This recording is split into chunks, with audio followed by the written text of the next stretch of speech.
How many times in your life experience have you looked back on a situation that at the time you wished was different, only to recognize how integral and important and pertinent it was that it unfolded exactly in the way that it did? Why must we always experience this in hindsight? True wisdom is recognizing this in the present moment.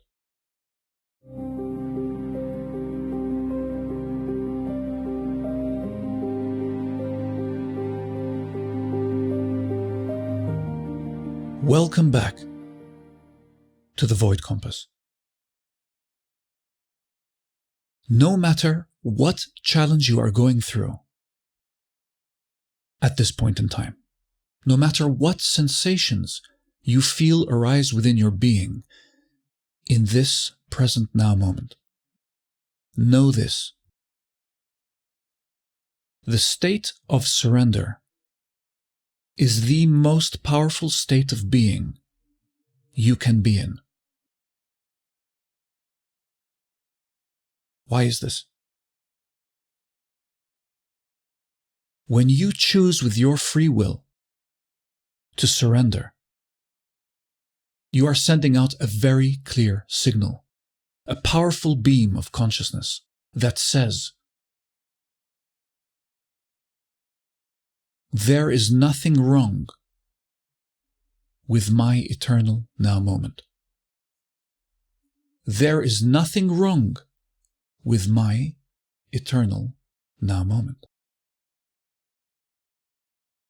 I do not require anything to be different in any way in order for me to be at peace.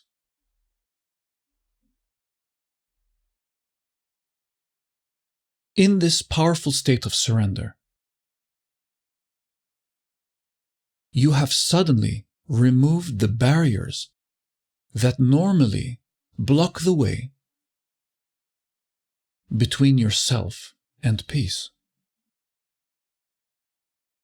You have eliminated the sense of separation between yourself and the state of being that you actually predominantly are. For there is no separation from peace and love, because there is no separation from God. That is your true nature. And suddenly peace returns.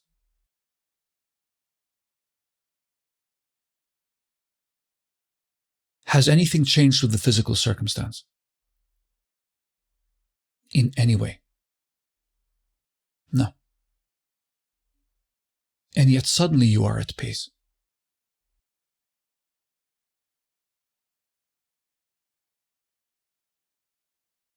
You are being carried by that river, whether you like it or not, with or without your consent. You are being carried.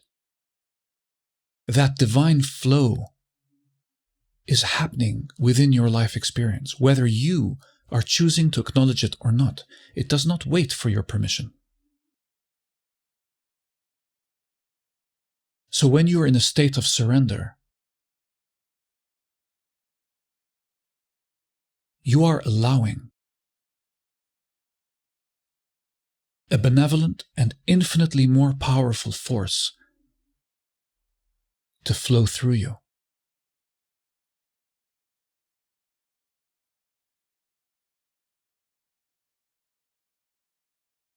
Such is your free will. You have the choice in every now moment to make the decision to surrender completely to what is, to not require anything to be any different than it is, and to understand that the reason why things are the way they are always for your highest benefit. For this entire experience, this reflective reality, you are taking part in it to have the experience of knowing yourself as the divine within physical form. So ultimately, everything is here to help you, even if it is not preferred, even if it is not pleasant, even if it is challenging.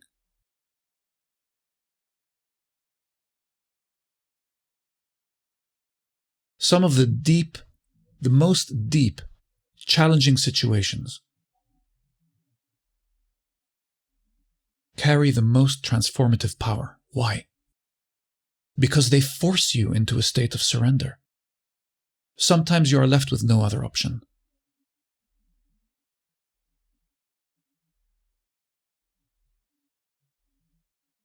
And when you choose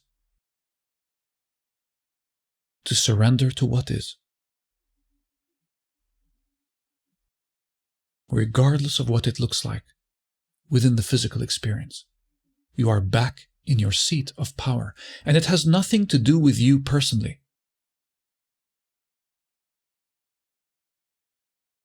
It is because you are dissolving the personhood.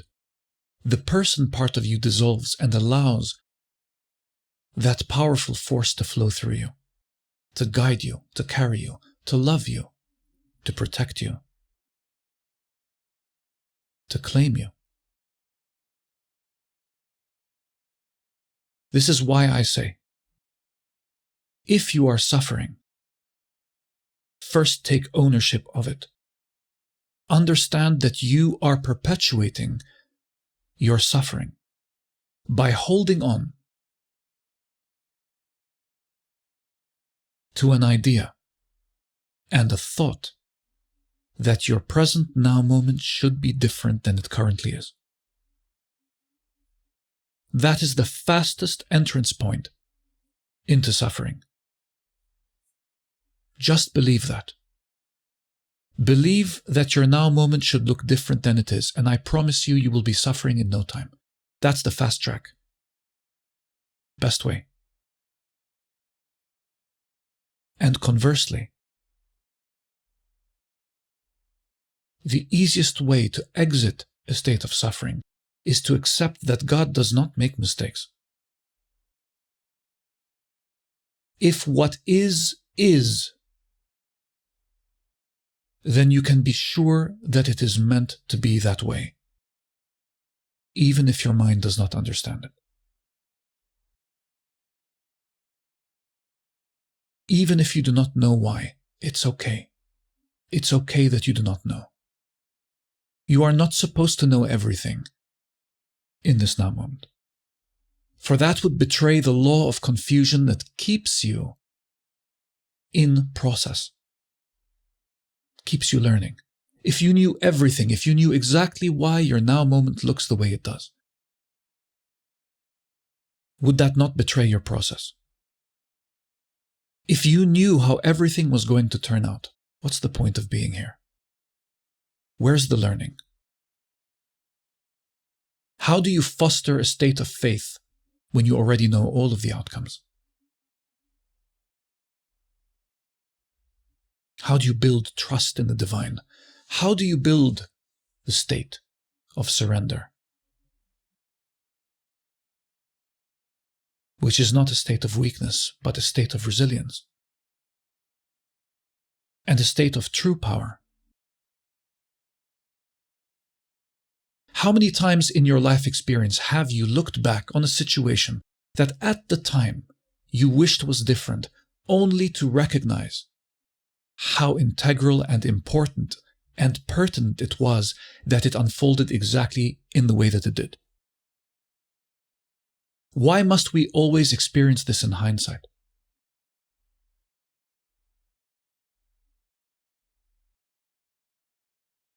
True wisdom is recognizing this in the present moment. Things are exactly as they need to be. And that does not mean you are in a state of passivity. It does not mean you do not take action. It does not mean you do not produce necessary work.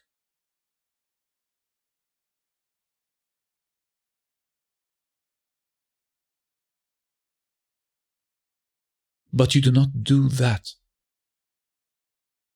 from a place of wanting things to be different. You are doing that from a place of divine flow. You act accordingly when you need to act. You know what you need to know when you need to know it. But you can still be surrendered to what is. There's a beautiful balance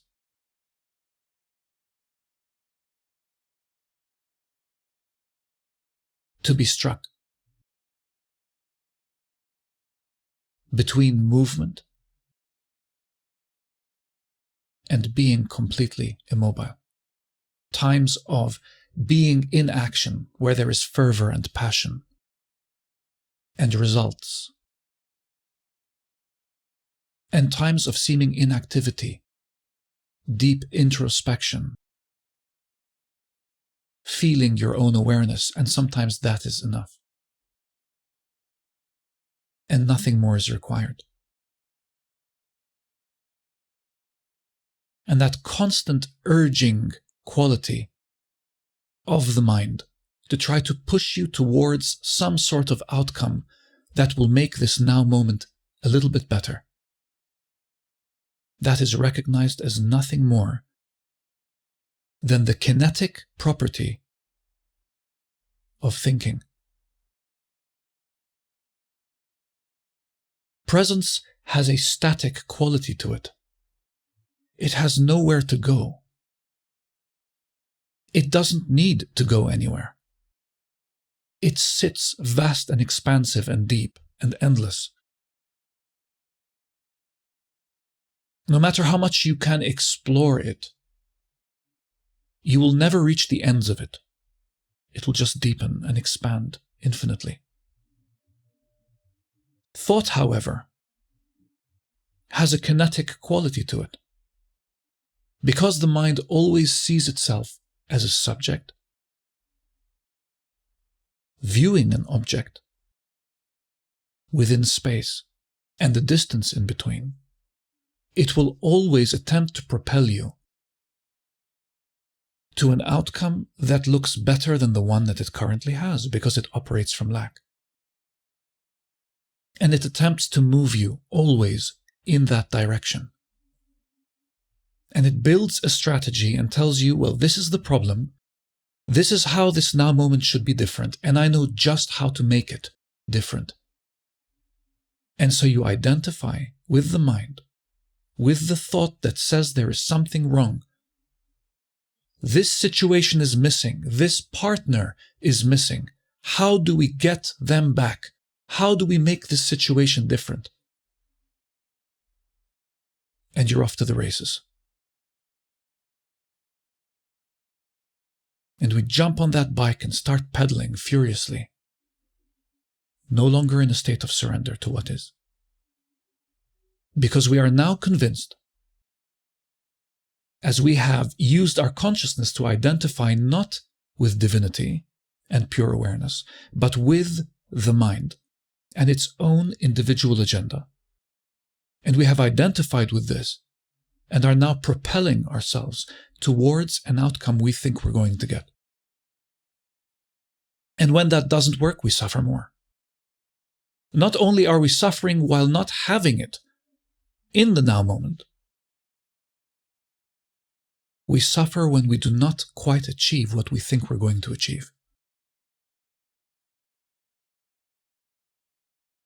Or we receive it, some form of it, and it does not offer the fulfillment that it promised. So again, we say, there is something wrong. Oh, I know what's wrong. This is why it didn't work. Let's move over there. That is the kinetic property of thought. It is the difference between romantic love and unconditional love. Romantic love has somewhere to go. What does this relationship mean? Where are we going?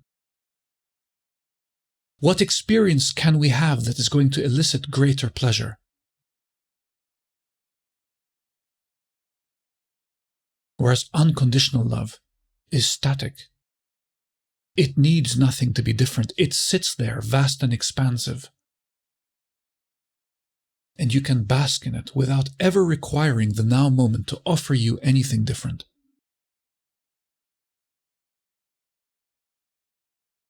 There is an entry point to this state of being that I speak of, that I keep approaching from different angles because it's impossible to encapsulate it all in one video. This entry point is surrender. Stop believing that there is something wrong with your now moment and watch your suffering disappear. And I know why this is challenging. You know why? Because you don't live in a repetitive experience. Your experience is always changing. It's never the same. It's never. The situations and circumstances that appear never repeat. Had it been a Groundhog Day of sorts, an identical day that always repeats, you would start seeing the trends, the shapes, the patterns, the conversations, the statements, the reactions within your own being so clearly. You'd start catching them, like Neo from the Matrix. The bullets would be headed towards you and you would just say, no, and watch them all drop. But that is not the way life works. It is constantly mutable and changing and shifting. Transient experiences arise and fall, never quite letting you cheat and stare at the experience fully and say, oh, I know this because I've dealt with it 100 times before with the identical situation. No, you are expected to surrender to an experience that is always shifting and changing, even though the themes seem to remain the same and seem to follow you around wherever you go. That is why it is challenging. And you can move to any country and you can change relationships and do your best to change circumstances. But you will keep running in to the same themes because that is what you're here to learn. And so the entry point is surrender. Do that today. Every time you find yourself drifting back into mind, do that. Surrender to what is. Don't try to shift the mind. Don't try to fight the mind's thoughts. Please don't do that. That is only a tug of war you're playing with yourself. Don't think about this. Stop the thought. No, I must think about this. I must because, no, don't think about it. Don't do any of that. You're playing a tug of war with yourself. And your mind is both sides of that war. So when you think you are pulling your control back from the mind, it is just the mind playing a role of someone who is pulling control back from the mind. You see, it comes in through the back door. And then you're stuck at the level of the mind in a state of resistance. Who cares what thoughts arise? It's like listening to your neighbor through the wall. Does it affect your life?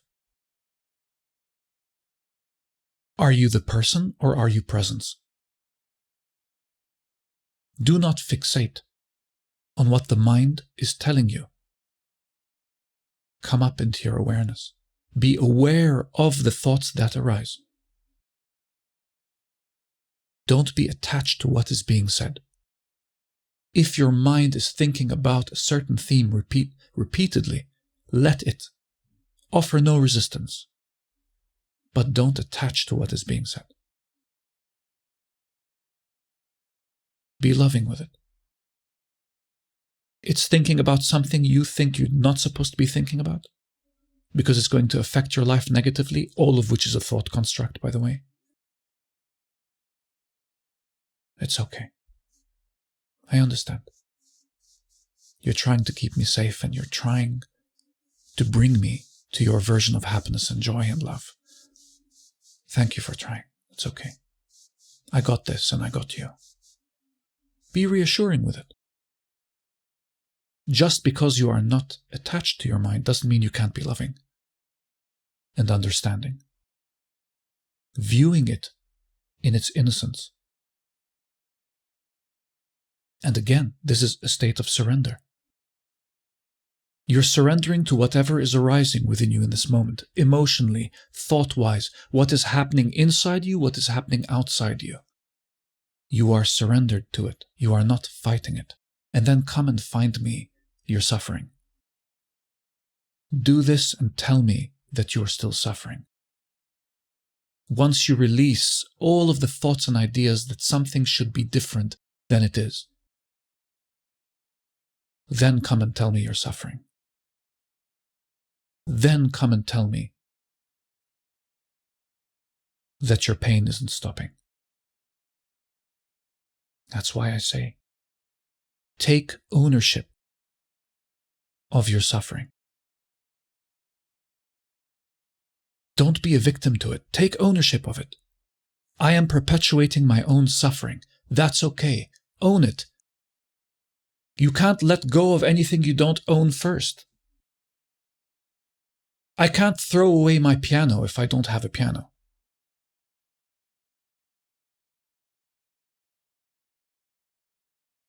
Own it first. If you are perpetuating your suffering, own it. And then release it. Release the thoughts and the ideas that say it should be different, and your suffering will end, I promise you.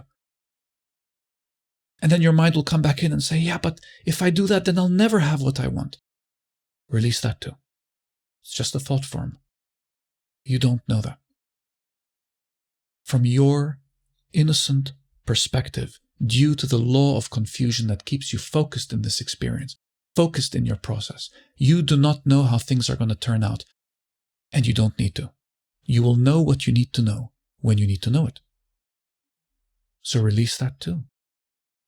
Keep releasing layer after layer of resistance, whether it be control, whether it be complaining, wanting things to be different. Keep releasing. Empty yourself out.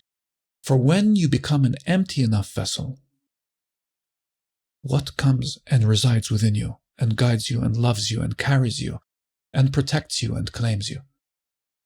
But the divine. And then will you be wanting for those outside experiences to make your now moment more tolerable? No, because you will be free and fulfilled. And then you can have every experience that the divine is carrying you towards, without resistance, without expectation, without need, and without attachment.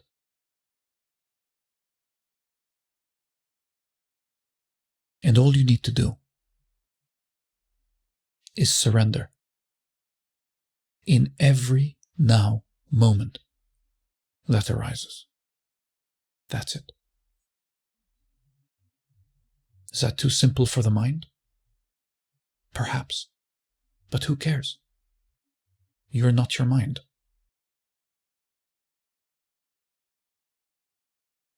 This is your awakening. This is you coming back to the presence that you are. Release your resistance. You're already on your way. If you need help with any of this, releasing resistance, dealing with your personal challenges, you know where to find me. I offer one-to-one sessions, and I'll happily jump in with you and guide you further. All the information is in the video description.